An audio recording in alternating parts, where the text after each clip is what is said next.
What's up and welcome to Idle Insights, a show where each week I, Treavor Bettis, talk to interesting people about Dungeons and Dragons and Idle champions. And with me this week is the amazing Anna Prosser. Hi. Hello. I always, I kind of want to get it so that I can I can press a button and have like an audience cheer just for the guests, because I feel like I need that after I'm like, yeah. Or maybe a fanfare. Yeah, there we go. Oh yeah, get the old Blues Clues one in here. That does sound like Blue's Clues, didn't it? Anna, how are you doing? I'm doing really great. How about you? I'm great. I'm excited. We're going to talk about Evelyn and Idle Champions Presents and all that fun stuff. But before that, if somehow people in the chat don't know who are you for those fine folks who may not know? I am a human woman on Earth. Generally. You probably know me in Dungeons and Dragons through multiple stream shows. I realize I've been producing Dungeons and Dragons stream shows for almost a decade now. Whoa. I know, which I feel like makes me kind of an OG. Well, yeah, that's kind of about the time Twitch started too, I think so.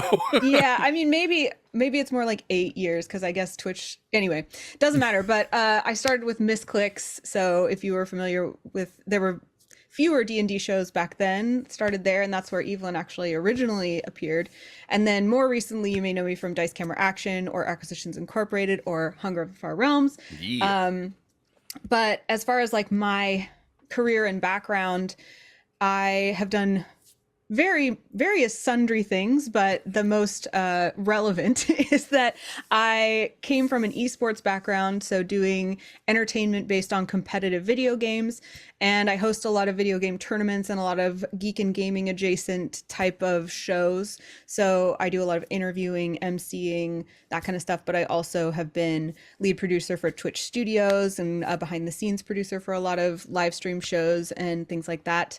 I also run a clothing company called cantripbrand.com along with Nathan Sharp and Aaron Gray. I'm now mad at myself because I realized I was looking for something to wear before we started, and I told myself last week, wear your freaking cantrip jacket, Trevor, and then I forgot, and I hate myself now. You have the bomber? Yeah, it's the bomber. Oh. It was actually my celebration gift for getting this job. Aw, that's so nice. There are only 200 of those in the universe, so they're very really? rare. Yeah, I have one, and I legit can't. Like, people are like, "Oh, could you get me a jacket?" I'm like, I can't get another jacket. If I lose my jacket, I'm done. So. Well, there. I didn't know I had such a limited thing. Okay, cool. Well, I'm gonna walk a little taller when I'm wearing that now. Nerd swag. Yeah, exactly. Yes. Well, I did realize I gave you the spiel before the show about what I would say, and then I forgot to tell you what I always ask people when they're first time on the show with me, which is, how'd you get into D&D? Streaming, actually. Oh, yeah? Yeah. So Misclicks was started as it had a goal of making a place where me and some of my women friends in the esports space could be visible playing games and just kind of demystify that, like normalize it a little bit, which right now seems like a very basic and maybe even unnecessary goal. But back then it actually, we would actually get so many people every week coming in and being like, girls playing D&D? What? Are they unicorns? The boys must love you.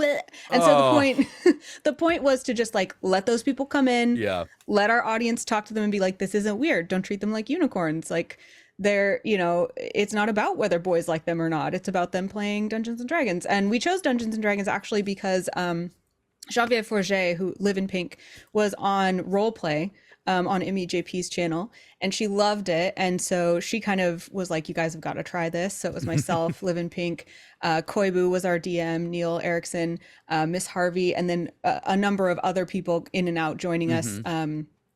Just Brohard, Dana, all these people. So anyway, we played, and we actually still play together, less regularly, but we've been playing since that first Oh, that's so cool. show. Yeah, and so my first D&D experience was on stream. I have a recording of my first time ever playing D&D. That's so cool. And I never rolled a physical die for like a year and a half. I didn't even really know how to use them because we used Roll20. Yeah. That's pretty wild. Yeah, and we played second edition, a homebrew second edition. Yeah. Wow. Yeah. Okay, that is not only a unique thing to play for the first time, but I'm just having that recording of you for the first time. It was like, this is me learning D&D. That's so freaking It cool. was really interesting because I went back to watch it. I did it on stream, like a kind of an actor's commentary kind of thing. And I was like, oh, this is gonna be so cringe. Like, I must be so different. I must have improved so much. Like, I must have been so bad at this back then. But there were multiple times where I was reacting to the game on my stream and I would say the same thing at the same time that past me said during the show. So I was like, maybe things aren't that different. Yeah, some things definitely hang around. Hmm. Oh boy, yeah, I've gone back and listened to like my first podcast that I did back in 2019, and that one though I'm just like, okay, I hear the starts of where I'm at now, but Yeah. for the most part, ooh buddy, Oh, honey. oh honey, oh boy, Sorry, my but mic is falling down. Give oh, me a second. it's okay. Technical difficulties here. the, There we the go. the actual hardware of it too, Yes, yes. yeah. That mic arm has been through a lot. It's been through many It's years. seen some things. We're good. That actually reminded me recently. I think I was watching Greg Miller and like his full on broke midstream. He's like, I'm just gonna hold it. You do what you gotta do. Okay, so let's talk a bit about Evelyn. You threw out there a little bit ago that you actually had played Evelyn before Hmm. Dice Camera Action. So what was Evelyn originally made for, and how did you come up with her? I think that at the time I was looking for like what's something different than I have played before. So I had done the typical like orphaned assassin, like all the stuff that everyone Yeah. starts with. And I think I was trying to hone in on one characteristic that could kind of be the thing I would build around. And I chose a mothering idea. Like I was always trying to take care of everyone around Hmm. me. And so originally she was a lot more of kind of that like loving Nana kind of feel like and I think she always had a southern accent, but she almost had like a Minnesotan accent a little bit at one point. But I made her for a campaign called Misclicks D&D Outbreak, which was a zombie themed game. Oh. And we died within 7 episodes. It was like one of our shortest lived Oh, campaigns jeez. ever. And so What I level were only you all? I feel like we started at like 5 maybe. So it wasn't even like, oh, these little babies got wiped out. It was just that Yeah. we put ourselves in a really bad situation and we got trapped in this cave and zombies were outside and our DM was like, either you starve to death in here or you fight the zombies. And we tried to fight the zombies and they were way too powerful, so we all died. Dang. But I think I was just like not satisfied with how much I got to work with her. Mm-hmm. And kind of felt like there was more there. And she was definitely much different, even to the point of I realized I used to spell her name differently. She Oh, was really? Evelyn Marthane, Thane. And that was a mistake on my part, but that's the original Evelyn Marthane. Okay. And the reason she was Marthane was because her god was Martha. Is that a god? Martha? Someone? Oh, yeah. So, so Mhm. much if you know, because my brain is connecting something, but I can't think of what it is. Martha D&D. Maybe it was a lore. I don't know. But there was some god that, oh yeah, the Great Mother, creator of all living Mm. beings, believes that the keys to greatness lie in the vast verity of life. So originally she was not a Lathander devotee, but I just forgot those things like as I brought her back. And I think Yeah. I just didn't have a solid character idea for Dice Camera Action and was like, why don't I try this again? Because I never really got to fully explore it. Just filled Mhm. in the blanks that I didn't remember at the time and re-rolled her, which was really important because my original role of Evelyn, I usually have bad dice. Like that's kind of Oh. a thing that people know about me. Yeah. Big same. There's a reason I'm mainly a DM. Yeah. And people are like, no, dice are, over time it will show that you have just as many good rolls as bad. La, la, la. Yeah, sure. Whatever. I don't Yeah. know. Maybe that's true, but characteristically people expect me to have bad dice. And I think it is because I spent all my luck on that first reroll of Evelyn because she was rolled so strong and I did not cheat. I wrote it down on a piece of paper. I sent a picture to Chris Perkins. I was like, I just want you to know. Proof, teacher. Yeah. Yeah. So if you want to see, I actually should go back and watch who she was to begin with, but that's where she started. And then Dice Camera Action was where she really was Mm-hmm. reborn in the iteration that she is today. I'm gonna get a little more into this later, but in your head, are they still connected somehow, or are they just completely separate characters? No, they're the same. It's almost as though it was like a movie came out like in the 50s or something, and then it was rebooted in the 2000s, and very few people know about that movie in the 50s, but the 2000s version is loosely based on it. So the Okay. same Yeah. character, they're just maybe different interpretations over time, you know? Okay. Yeah. No, the Die Hard experience, but with Evelyn Sure. Montaigne. Sure. I love it.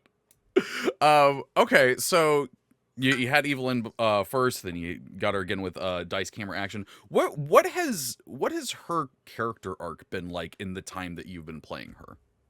You said Evelyn, and it reminded me one thing that I Oh. didn't say was that her name being Evelyn instead of Evelyn. Hmm. People are like, why did you do that? It was 100% because I liked the name Evelyn, and I didn't realize that it was because I had heard it on Downton Abbey.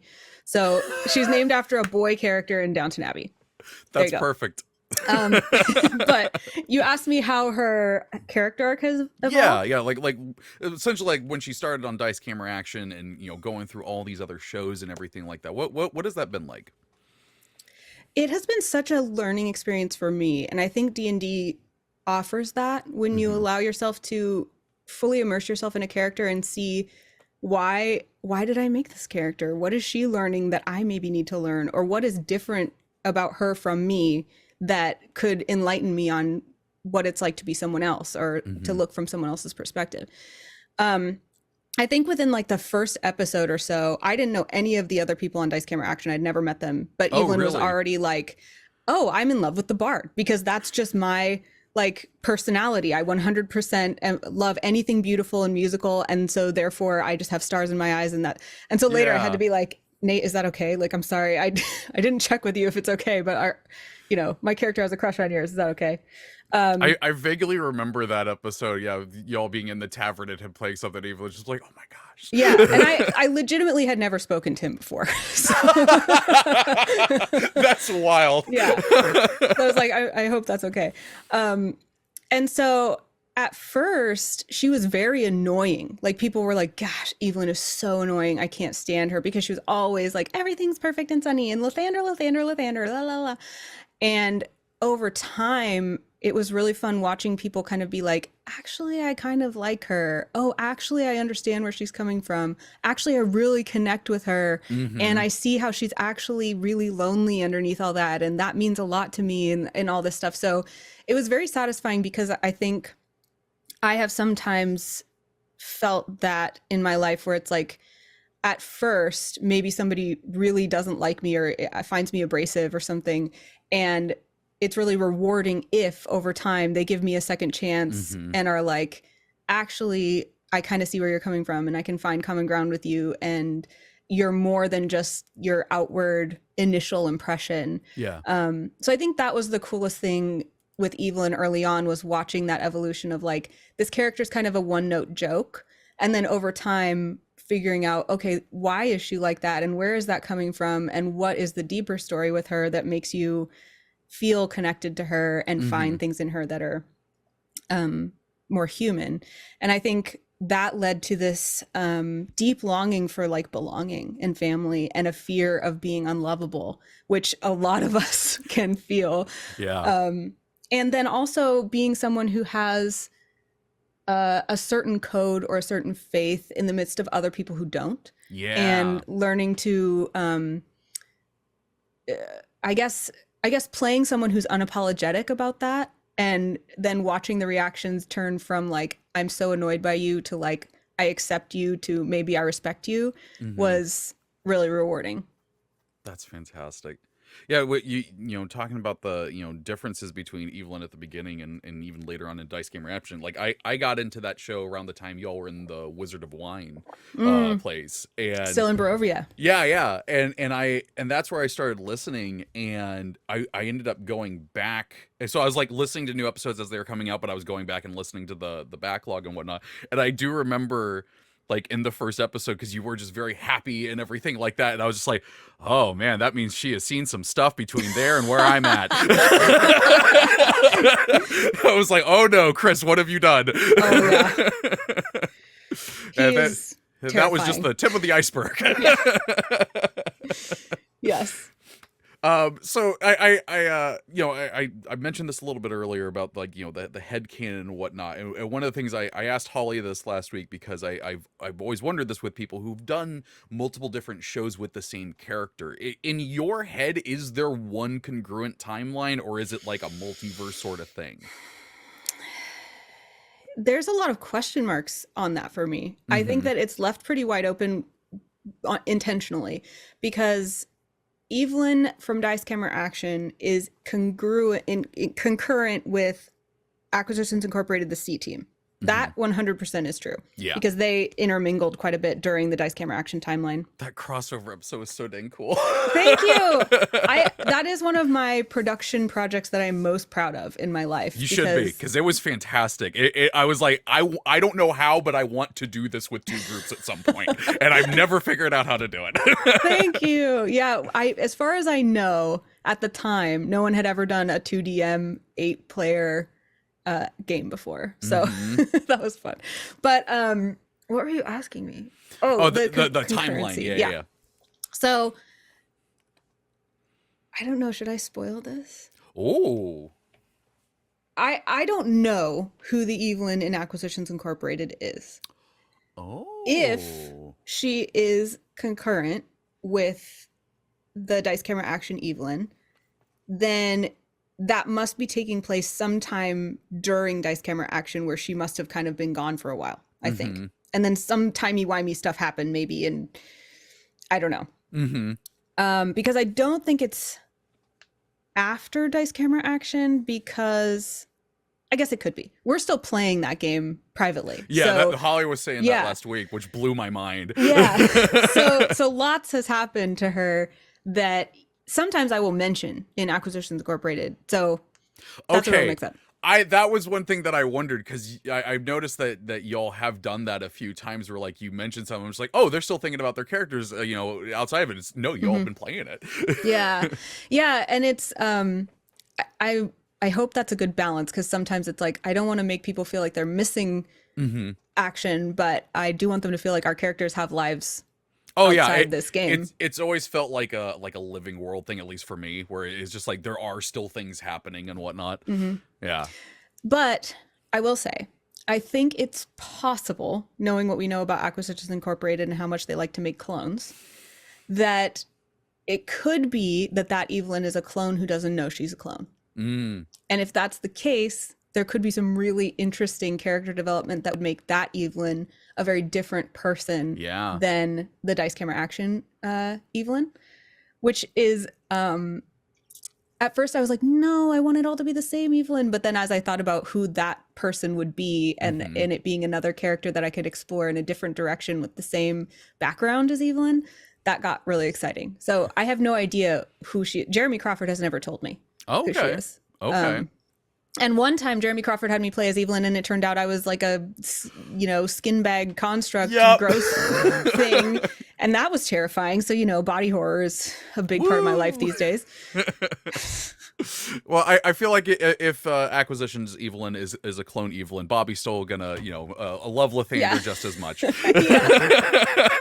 That has been one of my favorite ongoing bits, is just the two of you being like, yay, Lathander. It's been so fun. It is so great. Those people are so good at improv. It's just a treat to play with them. It's a treat to get to watch y'all do it. It's fantastic.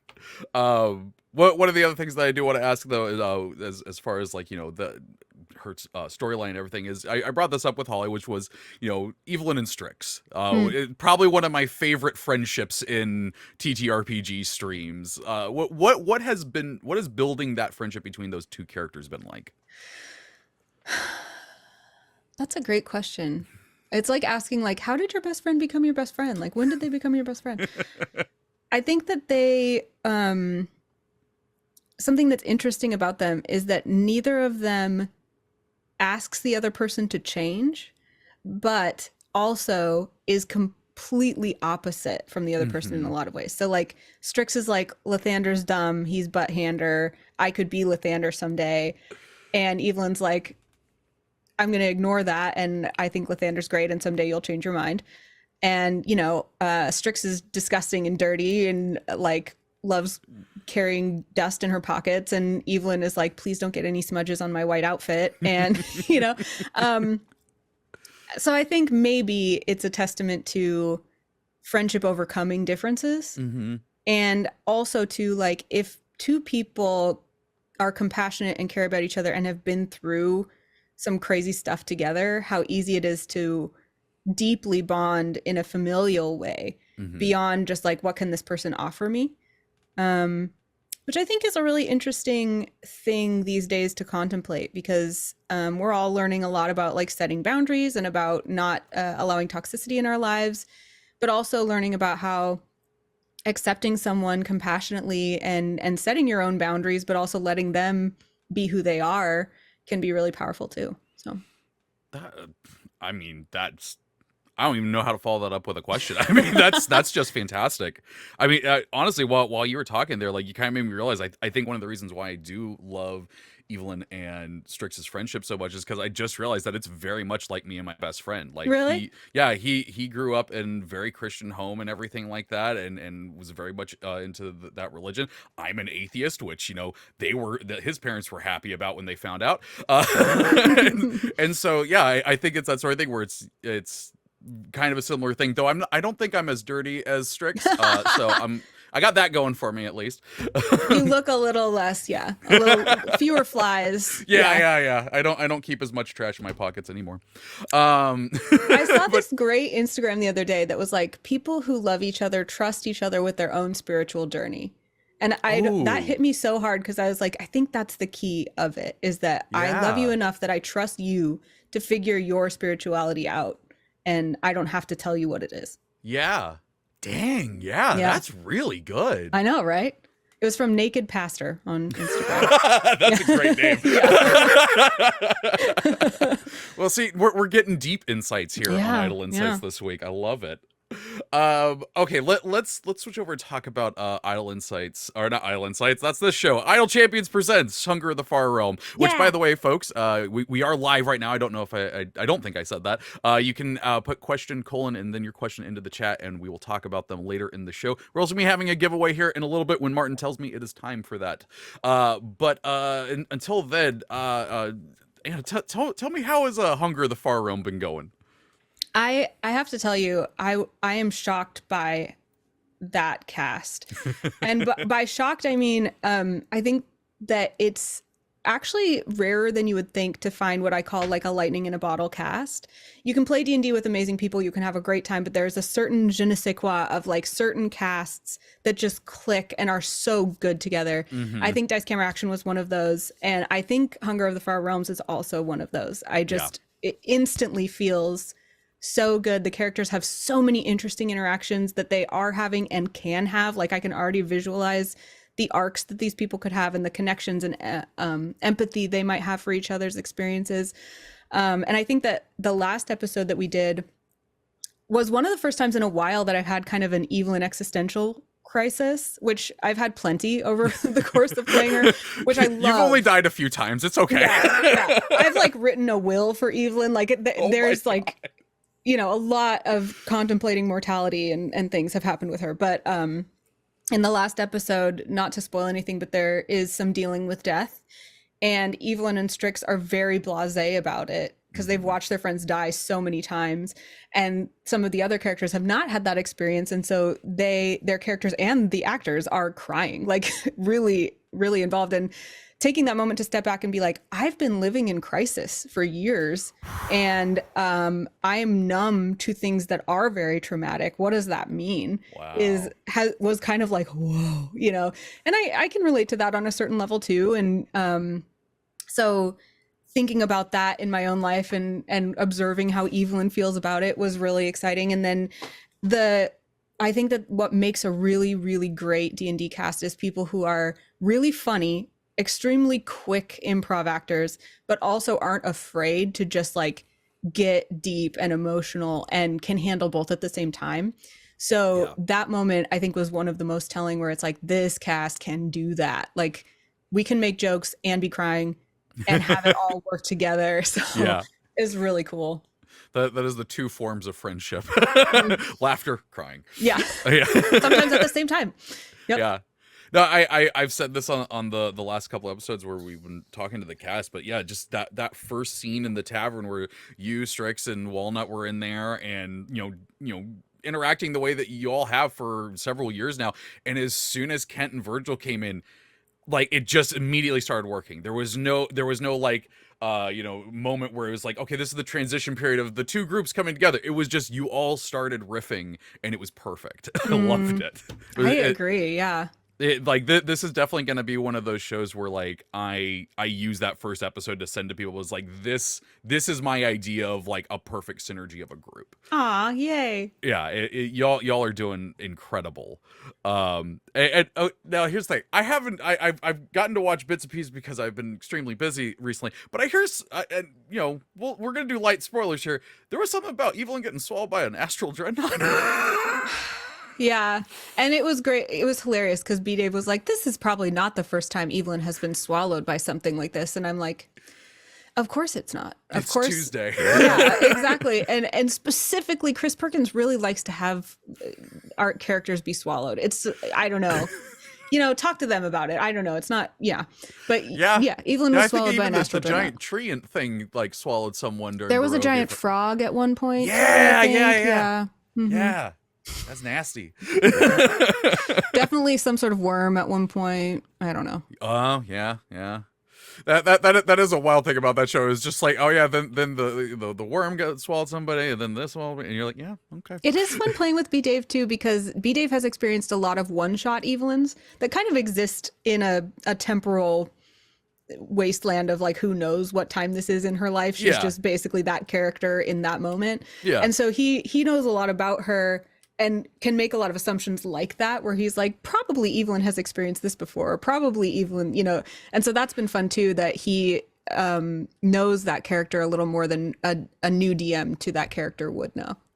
I like that. Yeah, I actually hadn't thought about that from a sense of DMing, even having DM'd for people who, I've seen their characters on other shows and whatnot. Yeah, I was actually thinking of like, oh, I know that character. It's kind of like the home game thing where you start writing the adventures for your players. Yeah, you're already kind of doing that, except you weren't there for it. Yeah, it's interesting. So okay, we even got the question in chat, and I'm I'll read the person's thing now. This is Randram question for Anna. Tell us your feelings about the new skin. the Far Realm skin, I'm assuming they're talking about. I think I don't. You know what? I actually haven't been in, so I don't know if it's out yet. Let me double check that it has. Yes, it has been. Okay, good. We can talk about that. Yeah. We can talk about both the new skins. Yeah. The Spelljammer skin, the inspiration behind that was, can you put Rainbow Bright in D&D space? Answer, yes. Yeah. And Evelyn, that was really cool, because I think the things that Evelyn longs for, we kind of hinted at, but she wears a uniform. Like it's an all white Paladin's uniform of Lathander, and she's changed pieces of it over time. Like she used to have kind of a tunic and tabard, and like now, according to game lore, she actually has like a dress underneath it. So she's changed little pieces of it, but generally it's always been like, I must wear the sigil of Lathander. I must have certain like pieces of my uniform, certain colors, all that, which she likes. She likes the white and gold and everything. But I think being in space and having the opportunity, and in this case, the actual blessing of Lathander to kind of change up her look, which was a great thing for B Dave to throw in there, that he was like, yeah, my child, go rainbow, so. Did you do like a Sailor Moon, transformation? Yeah. Magical fantastic. Girl. Yeah. Yeah.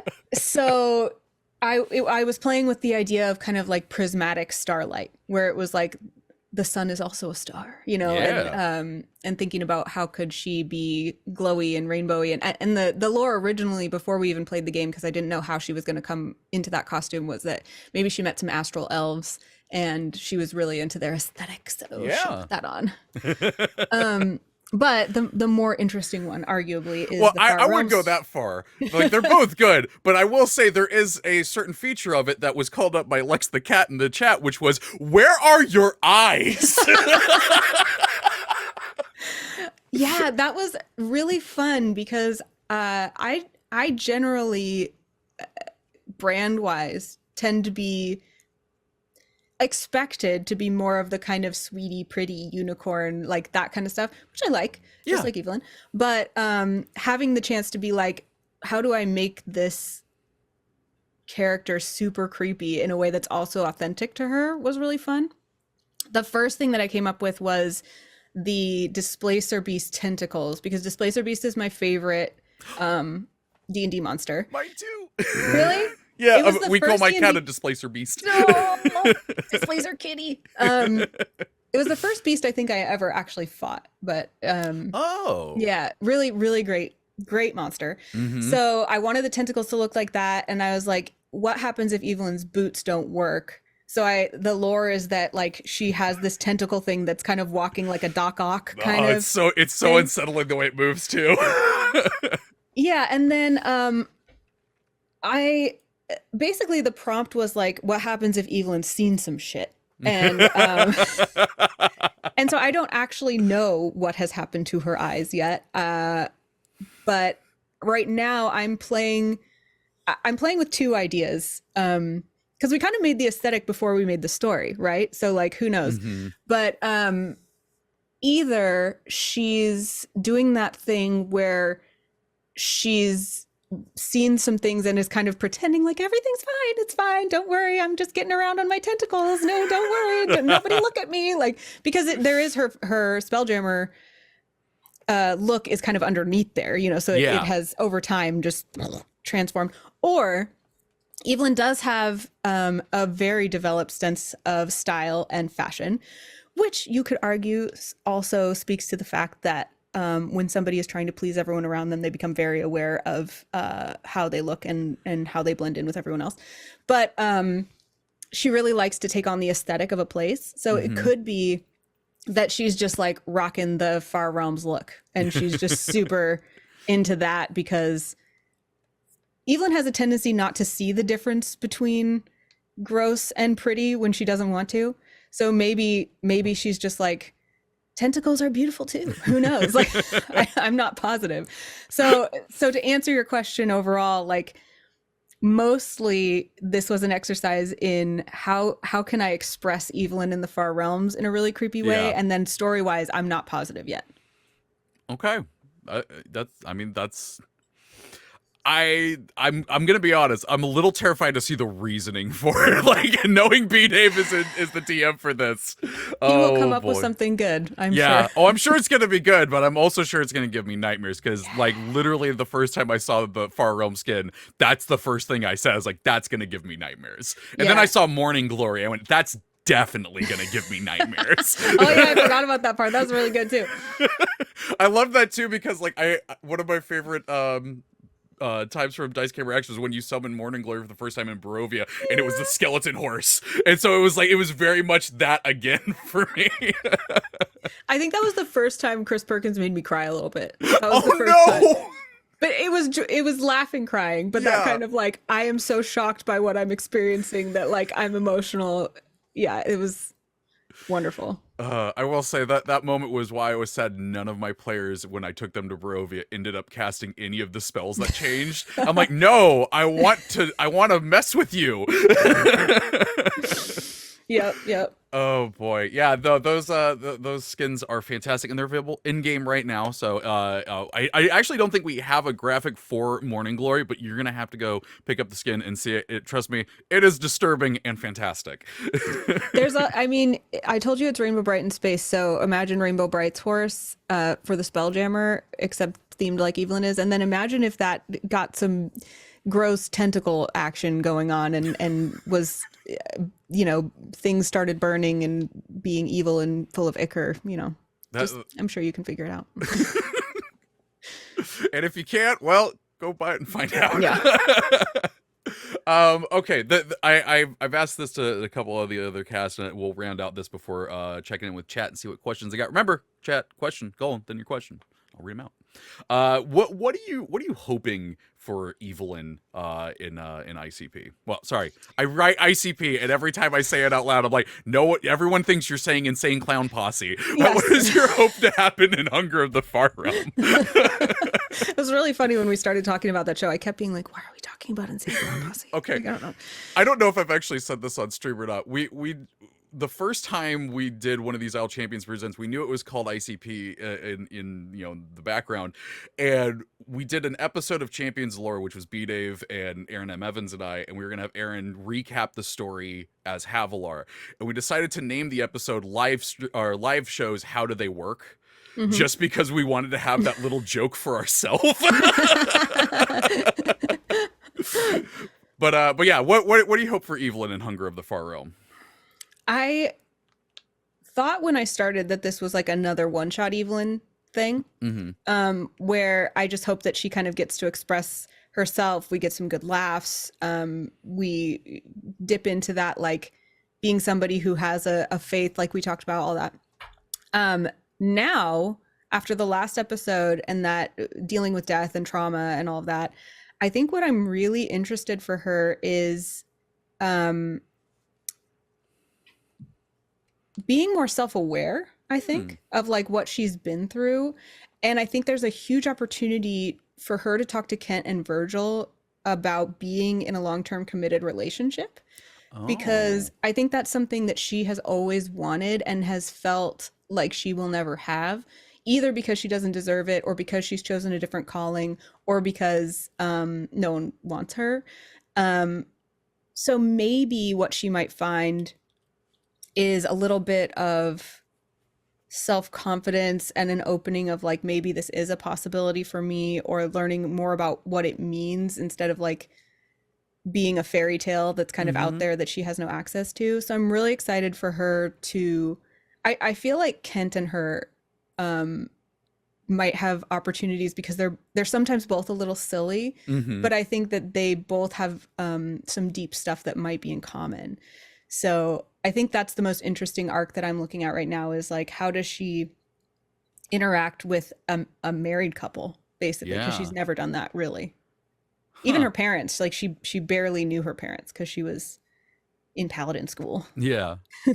I gotta be honest, I love the fact that like the answer to that was essentially character development. Like I love that. That's fantastic. Because normally, like I mean, even for me, I'd be like, oh, I'm gonna get a cool sword and stuff, and you're like, I hope I get character development. Like, man, that is such a better answer. That's what I live for. Character development. Yes. It's really interesting to be playing Acquisitions Incorporated and that at the same time, because I bet. The Evelyn Omen relationship is very much an expression of that. Like, Evelyn does not understand committed relationships and kind of thinks that Omen is the kind of person she is supposed to want to be with. And so how that has played out, where she's like, I'm flirty pen pals with this person, but also I don't really know if they really like me, but I think that I'm supposed to make myself available to them. So that happening at the same time as Hunger of the Far Realms, I may integrate those two things, that maybe she finally comes to this realization, like comes into her own power and is kind of like step up or step out Omen, something like that. So I love that. That's fantastic. And again, that's the stuff that I crave, where like one show is influencing another. I love that stuff. Okay, real quick, chat, we're doing the giveaway right now. The keyword, all lowercase, is StarCast. And so put that in. We got just under 2 minutes now, and we'll announce a winner. You'll get 42 chests of your choice, excluding Bahamut chests. But while you do that, let's check in with chat and see what questions they've got for you. Let's Can't see. wait. Let's start with Lurking Writer. He says, question. Evelyn is clearly a beloved character both by you and the people around the world. Do you have any other characters that hold a special meaning to you? It's a great question. Evelyn definitely is the foremost. I think she's rare in that she's like an IP. Like, she's become a brand that I own, which is very cool. I'm very thankful for that. I think that, side note, think about the IP that you own when you sign contracts. I think that that's really important. That's one thing that I've genuinely loved about like how all of this has worked, is that it's like, no, that is your character. Like in almost every situation, it's like, that is your character. You can take that wherever you want. You own it. I love that. I have turned down contracts that would make the person own my character, and I don't regret that. So I hate to say it, but like, good. yeah. Sometimes it's worth it. Anyway. Other characters. My first character was named December, and As much as I make fun of the fact that she was the orphan assassin, she really did have a cool backstory. She was the And orphan assassin named December. yeah, I love yeah, that. there's a really cool piece of art out there of me as her, because, first character is just me in a rogue outfit, Yep. basically. And she had that lightning in a bottle experience with the other characters, and had, to spoil it, like a very dramatic death that was very fulfilling. Oh. Um, so that means a lot to me. It was my first, and also really fun. I play a one-shot character named Harith a lot of the time. That is a Shatterkai rogue, and Ooh. she's loosely based. I don't know if you watch Silicon Valley, but I there's do. the like, I always forget her name, the boss of the investment firm that's Oh like yeah, yeah. I can't remember her name either, but I know who you're talking about. the lady that talks like this. That Oh, lady. that's gonna bug me now. But yeah, I know who you're Yeah. talking about. Yeah. She's loosely based on that in terms of how she relates to people and how she talks, and she's just a mercenary that wants money, and so that makes her a really good one-shot character, because you don't have time for tons of character development. It's more like, how can the other players understand me so that we can riff off each other and make Yeah. fun things happen. And then the one other one that I would say comes to mind right away is Declan, who I've only played in a couple public games, but played in a home Eberron game. He's an artificer who's a big old nerd that kind of like thinks he is smarter than everyone else. And so that's a fun character that like has yet to be realized, because I think that the fall of the prideful could be a really fun thing to play through.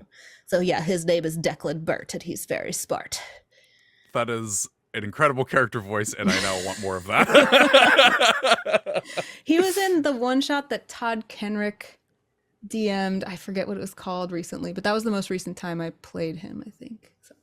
Okay, I'll have to look that one up. He was on Hello from the Magic Tavern, which is a podcast that's like a free play D&D that's almost all improv, no rolling, with Arnie Niekamp.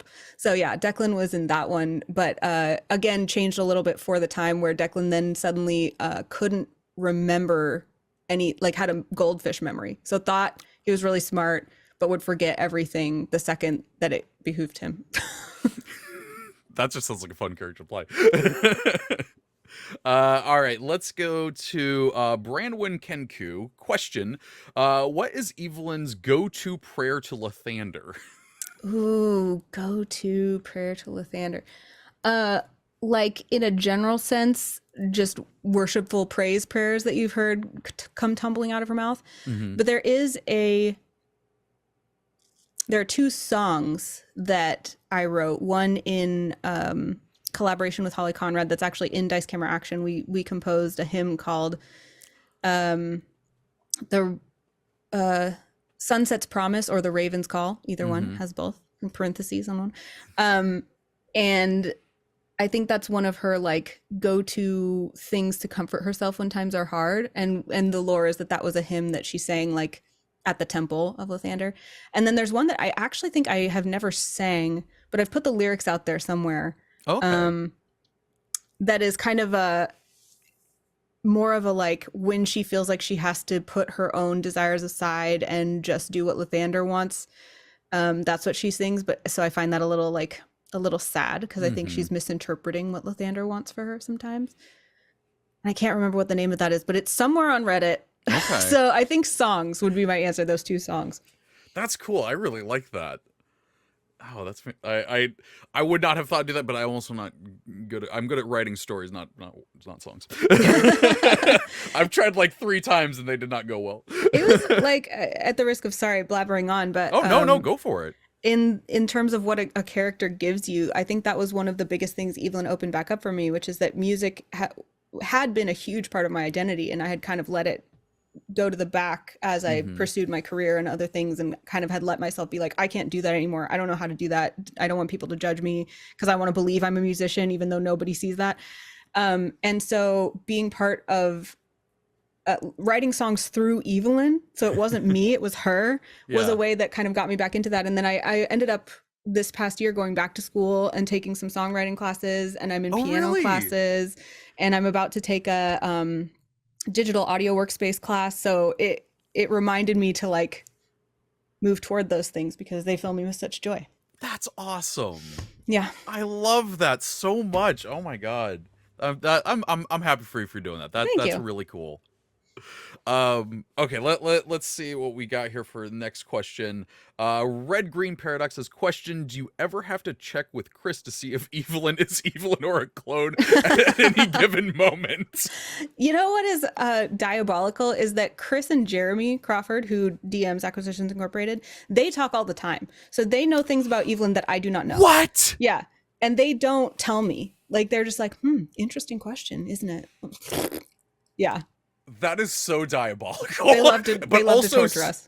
I obviously I don't know them, but from what I know of them, that sounds very them. Mm-hmm. Mm-hmm. Mm-hmm. Yeah, Jeremy consults with Chris, I think, a lot of times on like, because they've passed things back and forth through different campaigns and things. So. Oh my gosh, yeah, that. We actually here's a fun thing. We in the Dice Camera Action ongoing game that we play, at one point we, for a certain reason, needed clones of some of our characters. So we went to Acquisitions Incorporated in our game and stole clones from Acquisitions Incorporated so that we could use them. And then Evelyn accidentally knocked down the whole facility and destroyed a bunch of the clones. So I don't know if that exists in the same timeline or not, but I hope that Chris told Jeremy that and that it will come up in Acking someday. It's just gonna be on a live stage in front of an audience. You're just gonna go, no. Yeah. Let's see.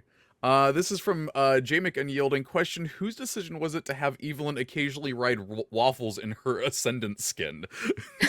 I will always have her be with waffles as much as I possibly can. So I think between Holly and I, we kind of trade back and forth with like who gets to use waffles in the skin.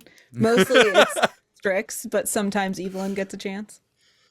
I love waffles so dang much that like when I had the opportunity, I put a baby owlbear in my home game in 2018, and sure enough, they adopted it and everything. And there's waffles. She's wearing cantripbrand.com. Yeah, heck the yeah. D20 bouquet hoodie for familiars. I love it.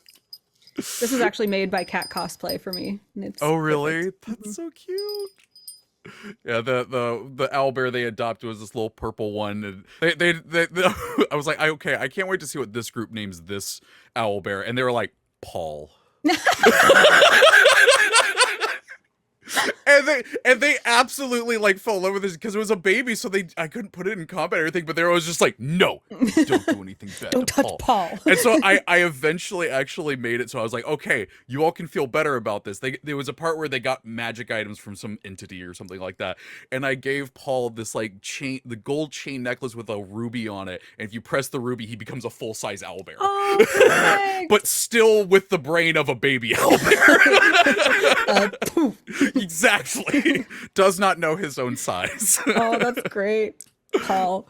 Yeah, Paul the owlbear. We're getting towards the end of our time here. Thank you so much for sitting down and talking to me today. This is an absolute blast. It's been a blast for me too. we got some deep insights today on Idle Insights. I really love it. If people wanted to find you and what you're doing on the interwebs, where could they do so? At Anna Prosser on social media. I also have a website, annaprosser.com. So if you ever need someone to say words for you in a performance context, please let me know. There's a contact form there. You can also watch me on Hunger of the Far Realms. You can watch me in Acquisitions Incorporated. You can also watch me on Knights of Evening Star, which is on the official Dungeons and Dragons channel. And that one is actually coming to an end after 5 seasons. And our finale, I don't know if this has been announced yet, so don't tell anyone. But breaking news. Our finale will be at PAX Unplugged live. So if you're going to PAX Unplugged, be sure to check us out there or watch the stream. And you can find me and the clothes I've helped design at cantripbrand.com if you like subtle pieces that show your fantasy and RPG fandom that you can use to talk to other people who have the same interests. I can say from firsthand experience, I get more compliments on that jacket than any piece of clothing that I own. So Yay! they are fantastic. Go check them out. But yeah, Anna, again, thank you. This was an absolute joy. Yeah, be sure to check out Hunger of the Far Realm every Monday here on twitch.tv/CNE Games at 4 p.m. Pacific. Check out all the awesome skins that we got in game. You can totally outfit your crew to look like the Hunger of the Far Realms team, and yeah, just have a lot of fun, and also give yourself nightmares with the Far Realm skin. You're welcome. But that is going to do it for this week's episode. So until next week, take care of yourself.